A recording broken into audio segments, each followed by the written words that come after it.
Hello friends, ഞാനിന്നൊരു പാവയ്ക്ക കിച്ചടിയാണ് ഉണ്ടാക്കിയേക്കുന്നത് കേട്ടോ.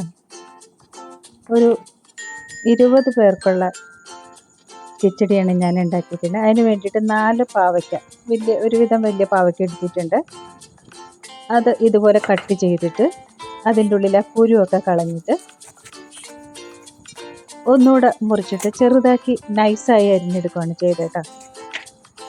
മൊത്തം ഞാൻ വറുത്തെടുത്തിട്ട് കറി വയ്ക്കുകയാണ് ചെയ്തത്. സാധാരണ ഇങ്ങനെ കൊത്തി അരിഞ്ഞിട്ട് വെളിച്ചെണ്ണയിൽ വറുത്ത് ആണ് ചെയ്യാറ്. പക്ഷേ ഇത് ഒത്തിരി ഉള്ളതുകൊണ്ട് ഞാൻ ഇതുപോലെ ചെറുതാക്കി അരിഞ്ഞിട്ട് വറുത്തെടുത്തിട്ട് കറി വയ്ക്കുകയാണ് ചെയ്തത്.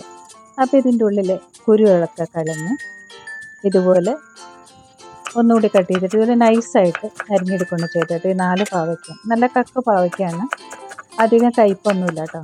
നല്ല നൈസായിട്ട് ഇതുപോലെ കട്ട് ചെയ്തെടുത്തിട്ടുണ്ട്. കണ്ടോ, ഇതുപോലെ തന്നെ ഈ പലകയമ്മ വെച്ചിങ്ങനെ അരിയുണ്ടെങ്കിൽ പെട്ടെന്ന് ഇങ്ങനെ അരിഞ്ഞു കിട്ടും കേട്ടോ. അല്ലെങ്കിൽ ഇങ്ങനെ നമ്മൾ കയ്യിൽ വെച്ചിങ്ങനെ ചെത്തി എടുക്കണം. അപ്പോൾ കൈ ചിലപ്പോൾ മുറിയും. അപ്പോൾ ഓരോന്നും ഇതുപോലെ ചെറുതായി അരിഞ്ഞ് എടുത്തിട്ടുണ്ട്. എന്നിട്ട് ഇതിനകത്ത് ഉപ്പ് പുരട്ടിയിട്ടാണ് ഞാൻ വറക്കുന്നത് കേട്ടോ. കുറച്ച് ഉപ്പ് പുരട്ടിയതിന് ശേഷം വെളിച്ചെണ്ണയിൽ വറുത്തെടുക്കുകയാണ് ചെയ്തത്. ഒരിച്ചിരി വിനാഗിരിയും കൂടി ഒഴിക്കുകയാണെങ്കിൽ ഒട്ടും കയ്പുണ്ടാവില്ല. പക്ഷേ കിച്ചടിക്ക് വേറൊരു രുചി വ്യത്യാസം വരുന്നതുകൊണ്ട് ഞാനത് വിനാഗിരി ചേർക്കില്ല കേട്ടോ. പിന്നെ ഒരു ചീനച്ചട്ടിയിൽ വെളിച്ചെണ്ണയിലാണ് ഇത് വറുത്തെടുക്കുന്നത്. നല്ലോണം വെളിച്ചെണ്ണ മൂത്ത് കഴിഞ്ഞിട്ട് ഒരു 3 ട്രിപ്പായിട്ട് ഞാനിത് വറുത്തെടുത്തിട്ടുണ്ട്. എന്നുവെച്ചാൽ നമുക്ക് നിറച്ച് വെളിച്ചെണ്ണ ഒഴിച്ച് എടുക്കേണ്ട കാര്യമില്ലല്ലോ. ഒരു 1.5 മണിക്കൂറോളം എടുത്തു ഞാൻ ഈ കറി ഉണ്ടാക്കാനായിട്ട്. ഇത്ര ഉള്ളത് കൊണ്ടാണ്, അല്ലെങ്കിൽ പെട്ടെന്ന് നമുക്കങ്ങ് ഇതാക്കിയെടുക്കാം. അപ്പോൾ മൂത്ത് വരുന്നുണ്ട് കുറേശ്ശെ. നല്ലോണം ബ്രൗൺ കളറായി വരണം, അതുവരെ നന്നായിട്ട് ചീനച്ചട്ടിയിൽ വെളിച്ചെണ്ണയിൽ ഇങ്ങനെ മൂത്ത് വരണം. കണ്ടപ്പോൾ ശരിയായി. ശരിക്കും അതിൻ്റെ ആ ഒരു കളറും വറുത്ത് ശരിക്കും കിട്ടിയിട്ടുണ്ട് കേട്ടോ. ഇനി അത് നമുക്ക് കോരി വെച്ചിട്ട് അടുത്ത ട്രിപ്പ് എടുക്കാം. അങ്ങനെ 3 ട്രിപ്പായിട്ട് ഞാനിത് വറുത്തെടുക്കുകയാണ് ചെയ്തത്. ഈ പാവയ്ക്ക കിച്ചടിയൊക്കെ നല്ല ടേസ്റ്റ് കേട്ടോ. ഇതൊക്കെ വല്ലപ്പോഴും ഉണ്ടാക്കാനേ പറ്റുള്ളൂ, എപ്പോഴും ഒന്നും ഉണ്ടാക്കാൻ പറ്റില്ല. പാവയ്ക്ക, പിന്നെ വെണ്ടയ്ക്ക ഒക്കെ ഇതുപോലെ കിച്ചടികൾ വെച്ച് കഴിഞ്ഞാൽ 2 ദിവസം ഇതൊക്കെ ഇരുന്നോളും. രണ്ടാമത്തെ ട്രിപ്പ് തൊട്ട് ഇതുപോലെ മൂപ്പിച്ചെടുക്കുകയാണ് ചെയ്തേട്ടോ. ഇത് ഇത്തിരി മൂത്തത് കൂടി പോയിട്ടുണ്ടോയെന്ന് സംശയമുണ്ട്. എന്നാലും കുഴപ്പമൊന്നുമില്ല. പാവയ്ക്ക അധികം കയ്പൊന്നുമില്ല കേട്ടോ. വെളിച്ചെണ്ണയിൽ വറുത്ത് കോരി വെച്ചിട്ട് വലിയ കയ്പൊന്നും തോന്നിയില്ല. പിന്നെ തേങ്ങയും തൈരൊക്കെ ചേർക്കുമ്പോഴത്തേന് അതിൻ്റെ ആ കയ്പൊക്കെ അങ്ങ് മാറി കിട്ടും. എന്നിട്ട് ആ വെളിച്ചെണ്ണ കളഞ്ഞില്ല കേട്ടോ. ആ വെളിച്ചെണ്ണ പിന്നെ ഒന്നിനും നമുക്ക് ഉപയോഗിക്കാൻ പറ്റില്ലല്ലോ.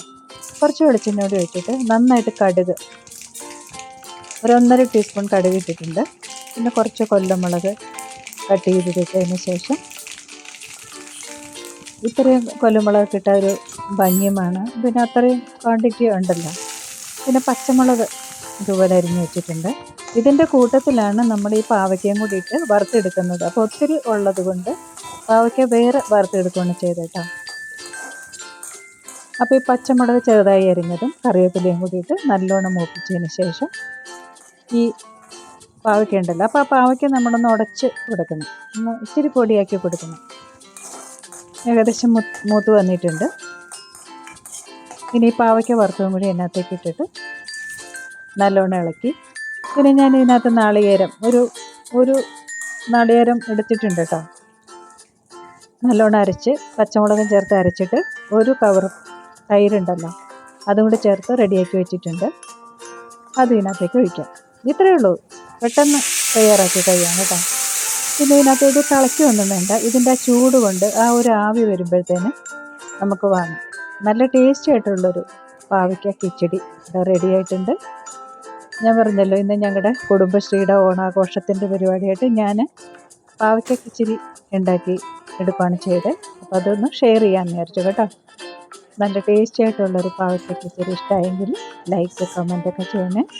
പിന്നെ ഇതൊരു പാത്രത്തിലേക്ക് നമുക്ക് ആക്കി വയ്ക്കാം. നല്ല ടേസ്റ്റി ആയിട്ടുള്ളൊരു പാവയ്ക്ക കിച്ചടി. ഇതുപോലെ നല്ല കട്ടി ആയിട്ടിരിക്കണം, അധികം വെള്ളമാവരുത്. ഇനി ഒന്നും കൂടി കട്ടിയാവും അത്. ഇതിപ്പോൾ ഉണ്ടാക്കിയ ഉടനെയാണ് ഇങ്ങനെ കാണിച്ചു തരുന്നത്. അപ്പോൾ എൻ്റെ വീഡിയോ ഇഷ്ടമായെങ്കിൽ ഞാൻ ഒന്നുകൂടി പറയുന്നു, ലൈക്ക്, കമൻറ്റ്, സബ്സ്ക്രൈബൊക്കെ ചെയ്യണം കേട്ടോ. ഓക്കെ, ഇനി അടുത്തൊരു നല്ലൊരു വീഡിയോ ആയിട്ട് വരാം. Thank you.